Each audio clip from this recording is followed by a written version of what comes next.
Well, after a very rocky start to the year, we had to switch some things up. Will there be more changes? Let's find out.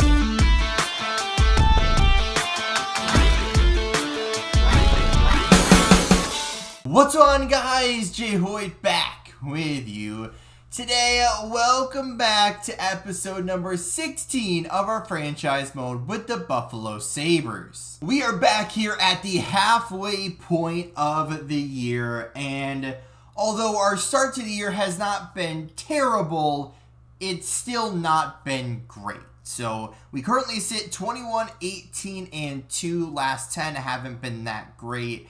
And I do have two potential trades that I might make depending on how our next 13 games go. So that will put us at 54 games played, and it will put us right before the trade deadline. So my goal here is to get through the next big chunk of games, or get through all of these games basically on your screen and get down to the week of the 4th, right? As soon as that happens, we are in a little bit of a break, and then we are coming up on the trade deadline. So I want to make these moves, if needed, before the trade deadline, because once you get to the trade deadline, you're even farther into the year. So I want to get that and kind of see if we can get a direction, for the rest of the year. So we did make some changes, right? Lineup changes.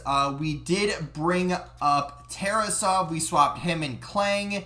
So those guys swapped, as well as we brought up, is it Isaac Israel? Close enough. Richie, not sure which one it is, but he is going to make his debut on that 4th line. And depending on if we do make the trades or not, he might end up going back down. But for now, we're going to test him out there on the 4th line and see how he does. The top 9 lines all changed, I believe. I believe we swapped around Savoy and Cousins. We moved Kulik up. We dropped Lafreniere down. I think Tuck was already down there. So we got a big shakeup to the lines. Defensively, I believe we're exactly the same.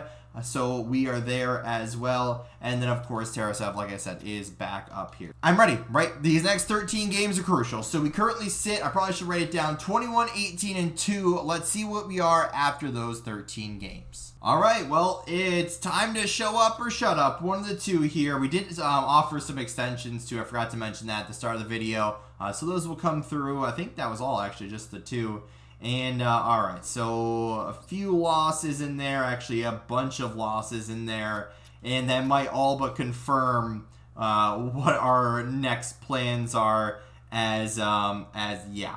So we definitely fell off there at the end. So what are we now? 27, 24, and 3. So we went, what is that? 6, and 1. Over that time. So although we are currently sitting at the cutoff line for the wild card spot, and our division is very highly contested as well, I feel like we're going to need to make some moves in order to push our team to the next level. Well, our first trade is on your screen now, and it looks like I'm blocking a little bit of it here, but it's going to be a straight up 1-for-1 with the Ottawa Senators. So if you guys don't know my history with Devin Levi, I mean, he's a guy that was poised to be the next goaltender of the future for our team. And as we look down through his past, this year, 19, 16, and 3. I mean, his stats aren't great, but slightly improved from the previous years. And then you look back, 38 and 30, 31 and 25. I mean, these numbers are not great, and they just don't seem to be getting better. So I don't know what the deal is, but for some reason, it's not working out here in Buffalo for Levi. But we're going to be trading him over to the Ottawa Senators in exchange for Gabriel. I think it's Daigle. I don't think it's Diagle, but it could be wrong. But a decent start to his career, after a shaky start there, but a really solid year in the AHL. And then he came up here and is doing pretty similar numbers to Levi this year. But there is one big thing or actually two really big things that is going to, kind of possess me to make this trade. And one, he has basically no salary, right? So there's already that. He's an RFA. And then the second thing is, if you look up at top middle there, he is 22 years old, and I'm blocking again, but 86 overall, as well. So basically the same overall, still has time to grow and to figure it out. So this is kind of like a gamble, if you will. If Levi does great with Ottawa and, Daigle doesn't, work out for us, then, we made the wrong trade. But hey, that's part of it, right? We want to get better. We want to get back to the playoffs and get back to, where we were, right? That's where we want to be every year. But just not working, right? We need to do something. Levi's not doing it in net for us. Is it coaching too? I mean, that might be something we could look at in the offseason. But here, right, 1 for 1. Will this go through close to fair value?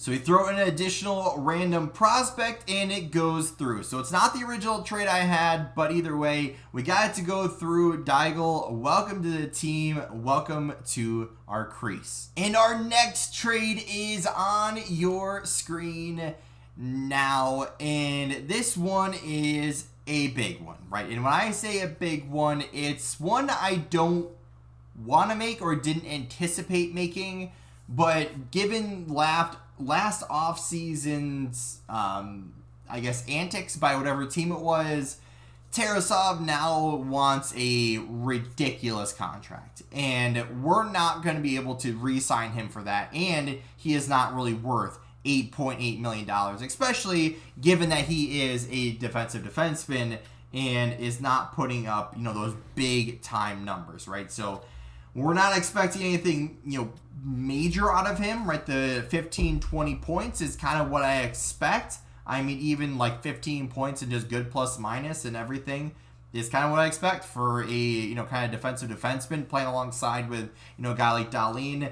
And it's just not going to work out, right? We need a lot of that money, and we weren't expecting to sign him to that big of a contract. So unfortunately, we're going to have to get rid of him in this one just to kind of preserve our cap space, going forward. As well as Martinook, just the extra guy that, kind of just lost his spot. But he's going to be going over to Montreal for a package of players. And one of them being Justin Barron, who is actually not even playing for them currently. But apparently he will fit on our third line. A Emil Heinen. I'm not really good with is it Finnish names? But either way, he's probably going to be a third, fourth liner for us, probably fourth line. He'll probably replace Richie if he's not doing too much. Leonard, strictly for his salary, he's like a 67 overall, still making a stupid amount of money, so he's going to come over to us strictly for cap reasons, along with a couple of draft picks to hope to recap some of that trade value that we're going to be missing out on. So will that go through? No.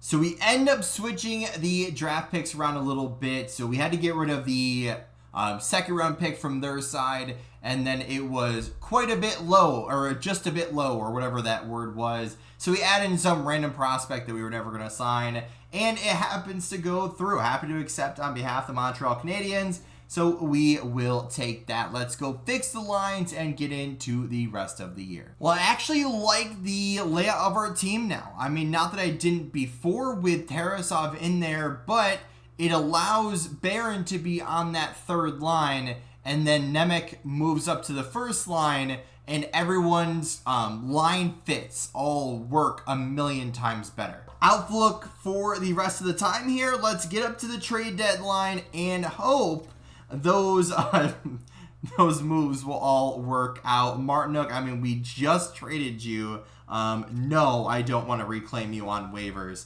That's for sure.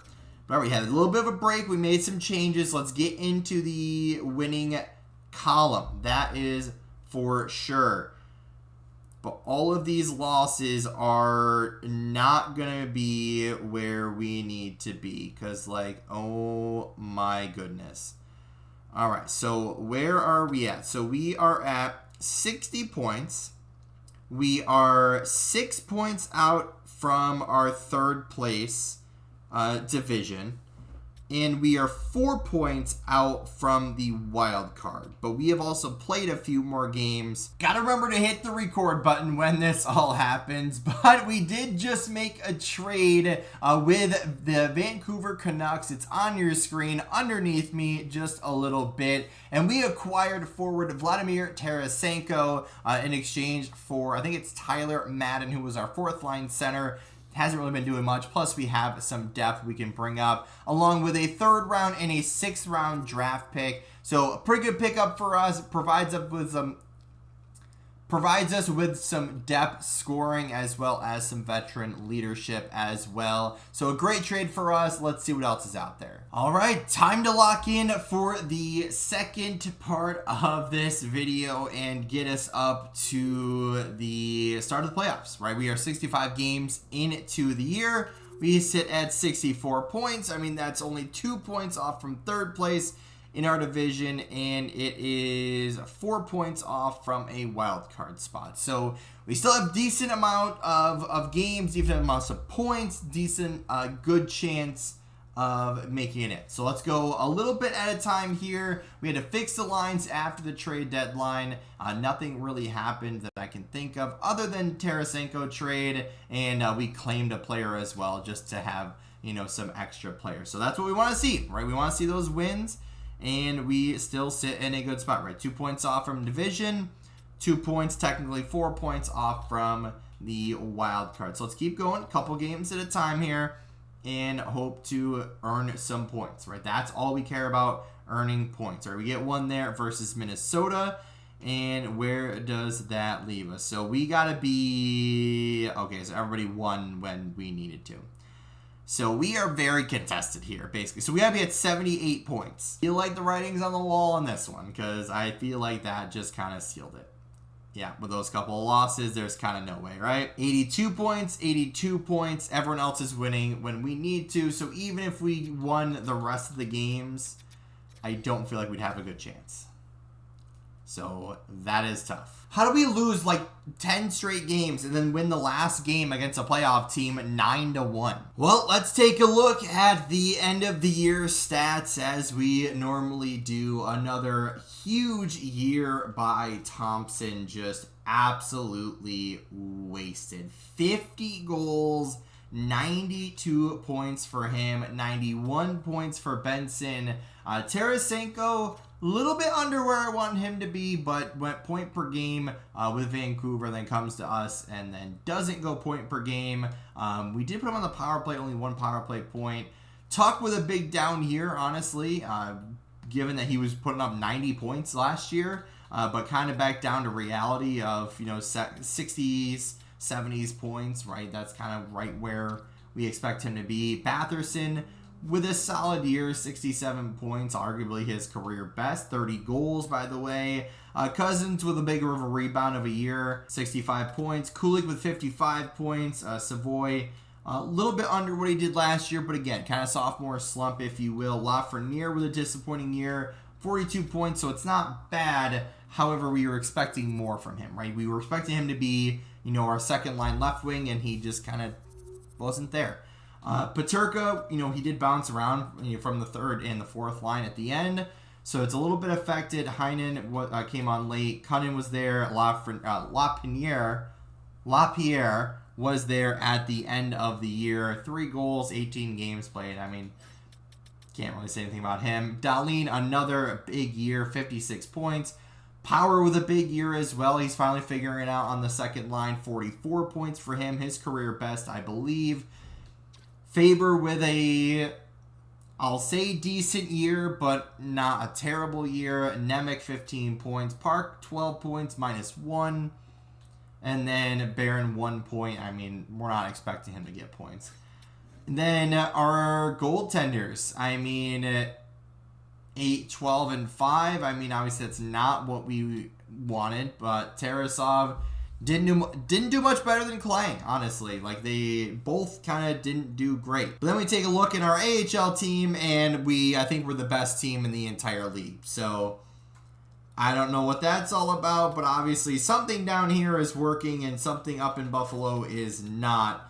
So we're going to have to figure it out come this offseason. But either way, player stats, I mean, obviously some disappointing players there, but let's go take a look at what our team stats look like. So we do finish 22nd overall in the entire league, and somehow Nashville, who finished below us and with a losing record, made it into a playoff spot, which was very interesting. So our final record, 36, 38, and 8 overall, with 284 goals for, 272 goals against. So we were in the bottom or top, I guess, as far as goals against went, but yet goals for, we were kind of middle of the pack. So how does that one work? What is this? Power play percentage, 14%. Yeah, that's not ideal. 79.2% towards the bottom as well. 9 shorthanded goals against, and yeah, our record in the last bit was atrocious, right? It was like 15 and 25 and 1 or something.